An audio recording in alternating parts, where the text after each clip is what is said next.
Okay, this week, guys, we're taking you on a little trip to the Panasqueira tungsten mine in the area of Cork. This is just a little windy road trip all the way to the mine. We thought the scenery was beautiful and worth sharing on the channel because, yeah, as you can see, you get the mountains in the background, the river at the bottom, and this road is really worth doing for any of you guys that live locally to here. Not many people go out this way. It's on the road to Silvares, and obviously Panasqueira. But yeah, this is the Zazare River, and look at the mountains in the background and stuff. And it's a really mountainous, really windy road all the way around. The Panasqueira mine is one of the biggest tungsten mines in Portugal. And a lot of people say that, it's ruining the landscape and stuff like that. We actually, when you'll see coming up, they've almost created new mountains because of the mine waste that comes out from they're mining the schist rock, the what would you call it? It's compacted mudstone where the tungsten comes from. Much like the same in Cornwall and Devon where we come from. There's a lot of tungsten in the ground there. It's an abundant mineral or abundant metal, I should say. But yeah, we just the drive there is beautiful. So I'm going to put some music to this and let you enjoy it.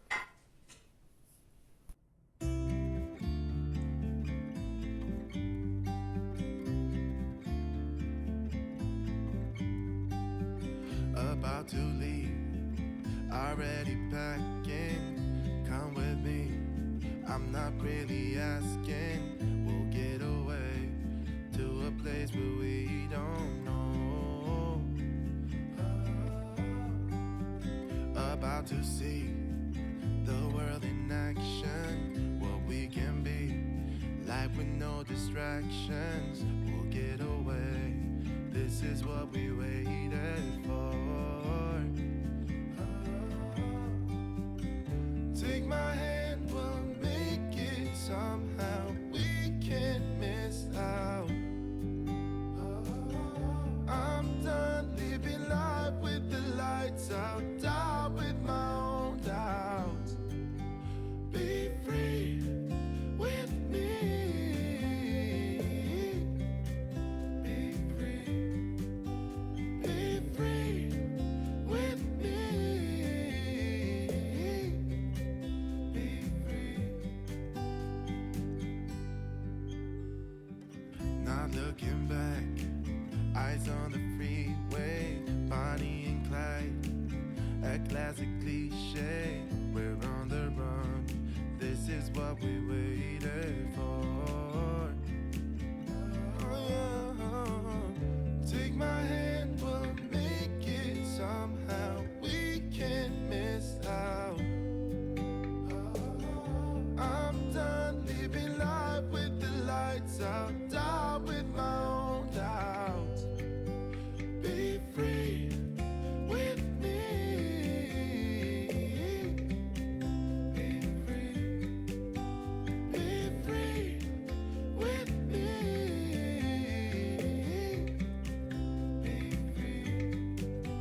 So here we're just entering the mining town itself. You can see the pick and the hammer above the little bridge over the road there, and on the left some of the old mine workings which used to have cable cars, obviously with the trucks full of ore running to that point, I suppose, for some reason. So yeah, here we are coming into the actual mining area now.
So this is a monument to the miners that have died in the operations here.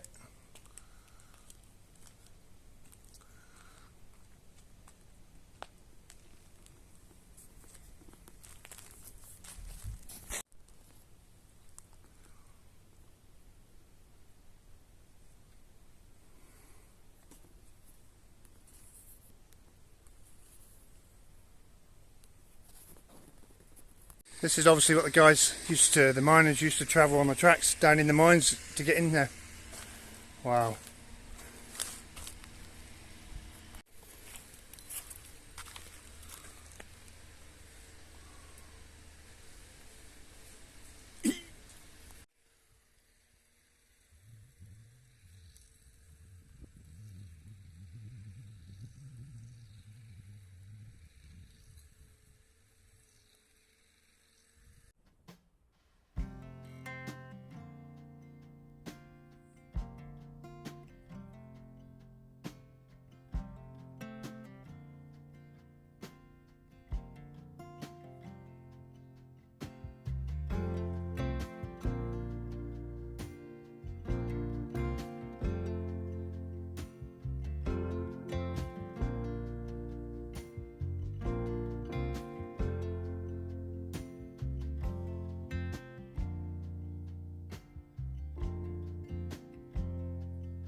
Oh, we wanted to go to the mine museum.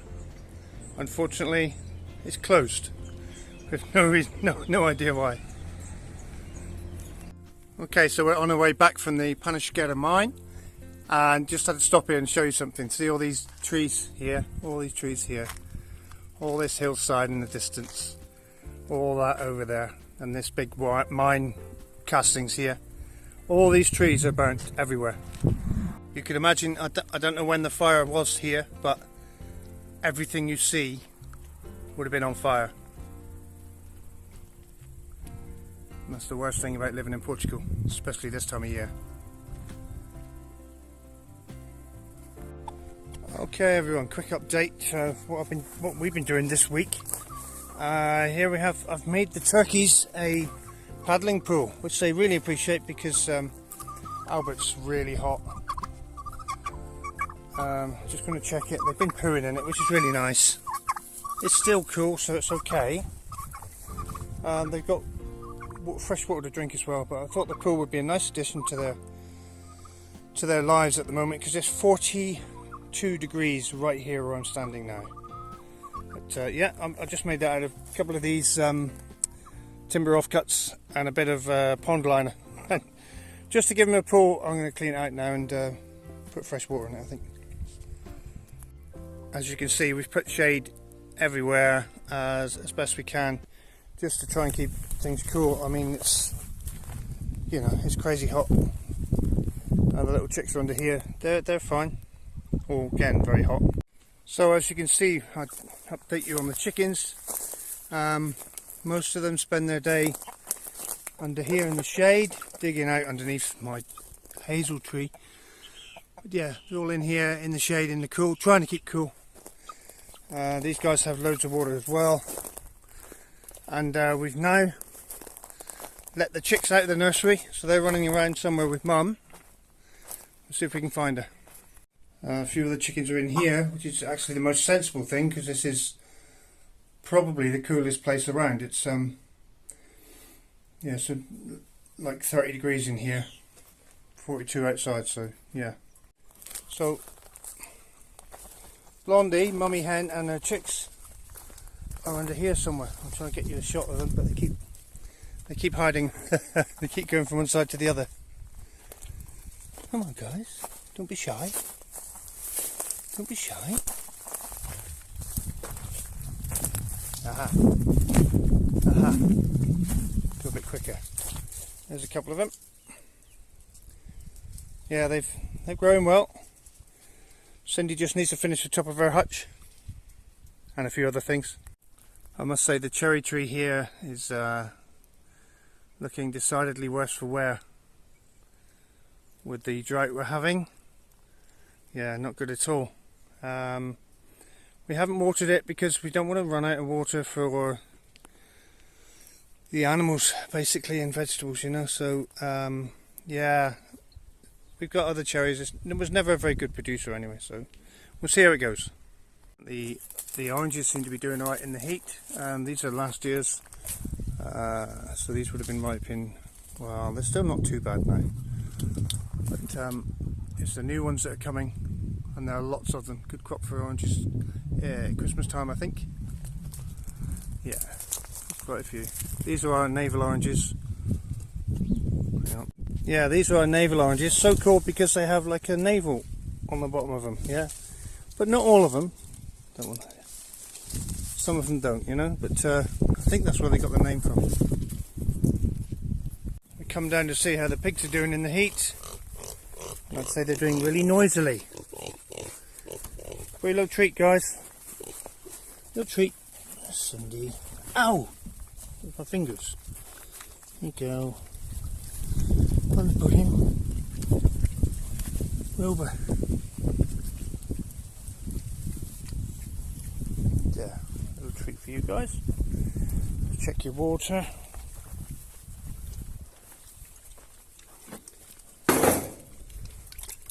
Yeah, still nice and cool. In the shade is a good thing. Oh.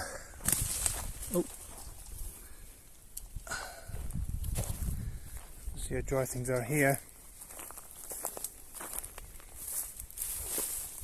Just check their wallow. Oh yeah, it looks fine.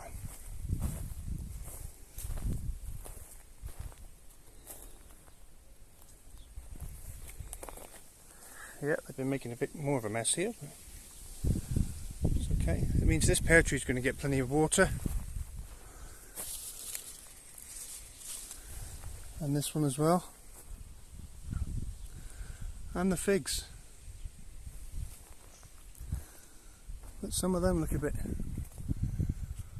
dried up, to be honest. There guys, what do you think of that? I've got no more for you.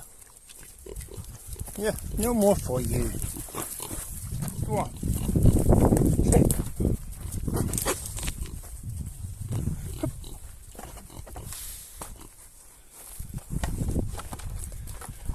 Well, it's nice and cool in here. It's nice and cool in our house, so they're all fine. Go and check on the goats. They're just hungry. You're always hungry, you lot. So, a quick update on the goats and how they handle the heat. Stay there, guys. They don't seem to care. Do you? Don't seem to care. No. Hello, mate. Me? But not panting or anything, so that's all looking good. They got lots of fresh water in the by the house. But they spend most of the day chewing the cud. You see the lovely work they've been doing. They've stripped all the bark off these things. They've not touched the cork oaks at all, which is good. Yeah, they spend most of their day in this corner, lying down in the shade of this tree. Yeah, it's quite cool here. Get a bit of a breeze as well, don't we? Hey? Don't we? Cool. Hey?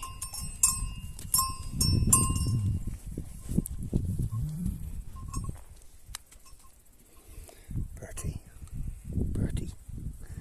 What are you doing? So I think Bertie's got probably looks like ringworm here. So we have to go to the vets and I'll take a picture of that and go to the vets and see what they say. Isn't it, eh? That's what we think. Yeah. Oh yeah. Oh yeah. No, you can't eat it. So this is how Andrea freezes our sweet. She cuts it into usable sizes, freezes it when it's flat, and then we just pack it into a bag and goes back in the freezer with more fresh sweet to be cut on there. Yay! For what? Pasties. So in all the heat, my good lady wife has been asking me to do lots of indoor jobs that need finishing off, like the downstairs toilet and things. So I've repurposed a little wine box here. I put a couple of hinges on this side, as you can see, tiny little hinges. I've made a catch with just a hook thing really, and then so now we've got a little quite jazzy medicine cupboard for the downstairs toilet. Okay, got your little cupboard done. Oh, lovely, thank you. Where do you want it? Well, I've got to paint that wall yet. Uh-huh. Give it a second coat. I've just PVA'd a little bit to repair as I do it. Uh-huh. But it will go up here. Up there? Well, like... Oh! I'll throw it there. Yeah, hold it where you like it and I'll film it from back here. There, or right up on the ceiling, which would be really easy to do. There, I think that's... Up there? Yeah. That's nice and solid. It's a good... And sort of square with the box below. Yeah, okay, I shall fit that for you, dear. Thank you. So, what we're going to do is screw it to the ceiling, I suppose. Make sure it's, I think, like, central to that, yeah? And then if that opens... Yeah, that's got plenty of swing space. Nice, I like your little catch. Oh, do you want those bits in it as well? Yeah, we can take those out, they'll slide out, won't they? Okay. I'm thinking I'll just do that.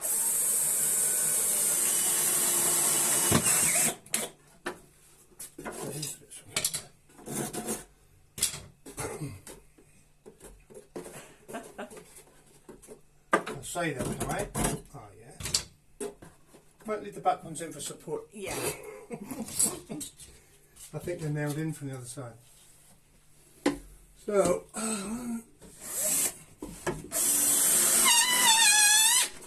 That's a nice noise. that'll be nice and loud.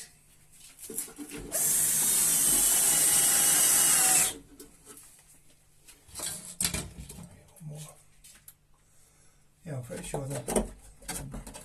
Oh, so you can leave those in. Yeah? Yeah, it gives a bit of feature to the back, doesn't it? Okay.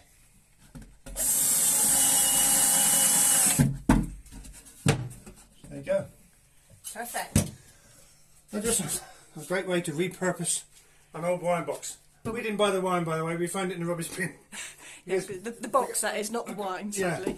Yeah. We found the box. Unfortunately, it was empty. Lovely, thank you, darling. So, guys, the next job to do is to plaster. Turn this pump off. Plaster this wall, or render this wall. Sorry. Oh, by the way, this is a Project Tomar asked about this. This is a cork axe. Yeah, this is the axe, the type of axe they use to take the cork off a tree. So this edge is extremely sharp, and they basically hang on. Yeah, so this edge is sharp, like very sharp. So what they do is they cut. You're only legally allowed a certain size of tree. It's got to be so big before you can cut it. So they cut around the tree with the bark with the axe like that, and they cut the vertical slit in, and they prise it apart. Yeah, so they prise the cork apart, and then they get this end, which as you can see is tapered. Yeah, and then they push that where they prise it off, and they prise the rest off the tree. Simple. This is a number 2 cork axe, kindly given to us by our friend Miguel.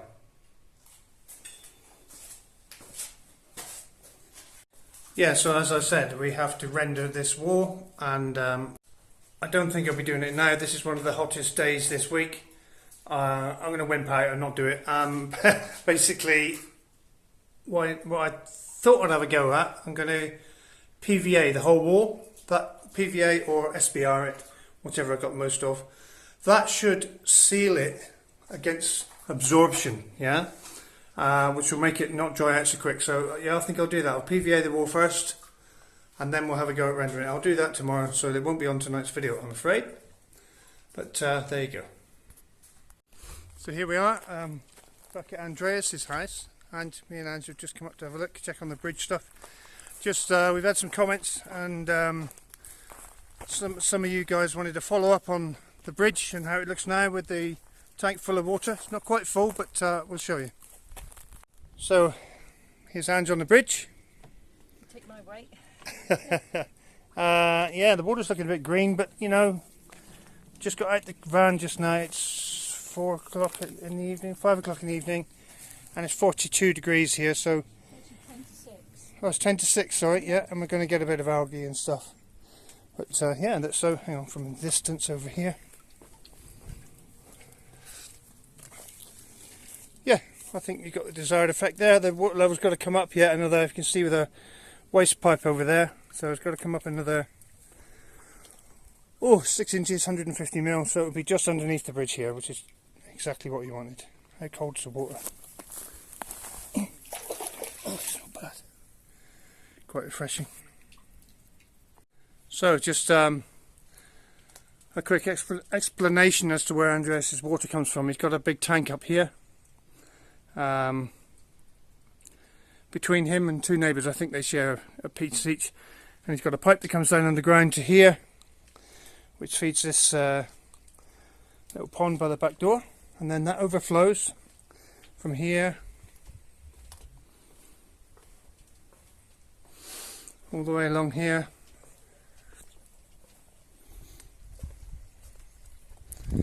to these little L-shaped tanks here. comes into this one and then overflows into that one, then that overflows into that one, and then down to the tank down the bottom. And one thing I wish that we had in our place was running water. We have it at a lower level, but he has running water like a metre above floor level up here, which is just great, because then you can use water like this and create cool areas, you know, maybe little swimming pools or whatever you want. Yeah, beautiful. And I see he's got water lilies and stuff starting in here. Beautiful. Okay everyone, so we have a bad fire in Kovia, 37 kilometers away from us. They have 4 airplanes, 186 men, and how many trucks, Ange? Well, I'll just show you the planes. They could go now. And they basically scoop the water out of the Mariteca Dam and drop it on the fire, you know. So there's 4 planes tending this fire at the moment.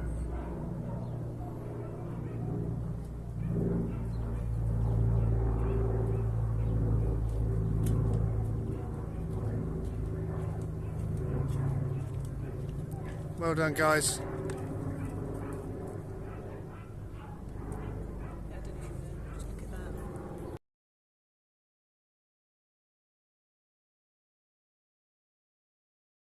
I'm always nice. Okay guys, that's all from us this Friday. Thanks for watching, thanks for your likes, thanks for your subscribes, thanks for ringing the notification, ringing that notification bell. I'm sorry that I'm a foot taller than my wife. Yeah, I hope you enjoyed it, and a little bit short this week. It's just mental hot. It's very hot. It's also, as you've just seen with the plane and stuff, you know, yeah, worrying times to be honest, but yeah, it's all good. We'll yeah, just so stay safe out there. Stay guys. safe out there, yeah, and yeah, take care, guys, and see you next time. Bye. Bye.